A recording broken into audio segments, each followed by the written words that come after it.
তুমি না মোনাজাতে ফুপিয়ে ফুপিয়ে কান্না করতে আর বলতে, হে আল্লাহ, আমি তোমাকে ছাড়া আর কাউকে চাই না। তাহলে এখন কেন তোমার রবের সাথে বিচ্ছেদ?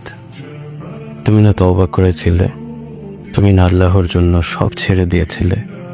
তুমি না বুঝতে পেরেছিলে তোমার আসল ঠিকানা কোথায়? তুমি না মুমিন হতে চেয়েছিলে, ইসলাম মেনে চলতে চেয়েছিলে? ভুলে গেছো? আবার কেন পাপে জড়িয়ে গেলে? তুমি না সিজদায় পড়ে কেঁদেছিলে তোমার গুনাহের জন্য?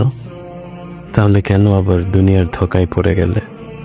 তুমি কি হেরে গেলে তোমার নফসের কাছে? আল্লাহর প্রিয় হতে পারলে না? বারবার শয়তানের ফাঁদে পা ফেলছো? ব্যাপার না, এখনো সময় আছে। তুমি কি জানো না তোমার রব কত মহান? তিনি অপেক্ষা করছেন তোমার জন্য, তোমাকে ক্ষমা করার জন্য।